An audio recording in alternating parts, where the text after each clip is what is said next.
ಜಾತಕದಲ್ಲಿ ಬರುವಂತಹ ರಾಶಿ ಗುಣ ಗೋತ್ರ ನೋಡಿಕೊಂಡು ಮದುವೆ ಆಗೋದು ಇಟ್ಸ್ ಕಾಮನ್.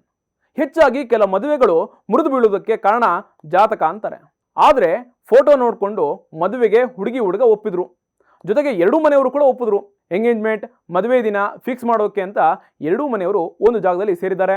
ಆದರೆ ಹುಡುಗಿಯ ಕಡೆಯವರು ಕೂತೆದ್ದೇಳೋ ಹೊತ್ತಿಗೆನೆ ಮದುವೆ ರದ್ದಾದಂತಹ ಘಟನೆ ಮಹಾರಾಷ್ಟ್ರದ ಮುಜಿಜಾಪುರದಲ್ಲಿ ನಡೆದೋಗಿದೆ. ಮಾತುಕತೆಯಲ್ಲಿ ಹುಡುಗಿಯ ಅಂಕಲ್ ನಾನು ಹುಡುಗನ ಸಿಬಿಲ್ ಸ್ಕೋರ್ ಚೆಕ್ ಮಾಡಬೇಕು ಅಂದಿದ್ದಾನೆ. ಅಲ್ಲೇ ಚೆಕ್ ಕೂಡ ಮಾಡಿದ್ದಾರೆ. ಆಗ ಸಾಲ ಫೈನಾನ್ಷಿಯಲಿ ಹಿಂದೆ ಇರುವಂತಹ ಹುಡುಗನಿಗೆ ಮದುವೆಯೆಲ್ಲ ಯಾಕೆ ಅಂತ ಸಿಬಿಲ್ ಸ್ಕೋರ್ ಬಗ್ಗೆ ಆ ಅಂಕಲ್ ಹೇಳ್ಬಿಟ್ಟಿದ್ದಾರೆ. ಮುದ್ದಾಗಿ ಸಾಕಿರುವಂತಹ ಮಗಳನ್ನ ನಾವ್ಯಾಕೆ ಆ ಹುಡುಗನ ಕೊಡಬೇಕು, ಮಗಳ ಜೀವನ ಹಾಳಾಗತ್ತೆ, ಈ ಮದುವೆ ಬೇಡ ಅಂತ ದಿಢೀರಂತ ಆ ಜಾಗದಿಂದ ಹುಡುಗಿ ಮನೆಯವರು ಎದ್ದೋಗ್ಬಿಟ್ಟಿದ್ದಾರೆ. ಏನೇನೋ ಕಾರಣ ಕೊಟ್ಕೊಂಡು ಮದುವೆ ರದ್ದಾಗಿದ್ದನ್ನ ಜನ ನೋಡ್ತಾ ಇದ್ರು. ಆದರೆ ಈಗ ಸಿಬಿಲ್ ಸ್ಕೋರ್ನಿಂದ ಮದುವೆನೇ ರದ್ದಾಗಿದ್ದು ಇದೇ ಮೊದಲು ಅಂತ ಹೇಳಲಾಗ್ತಾ ಇದೆ.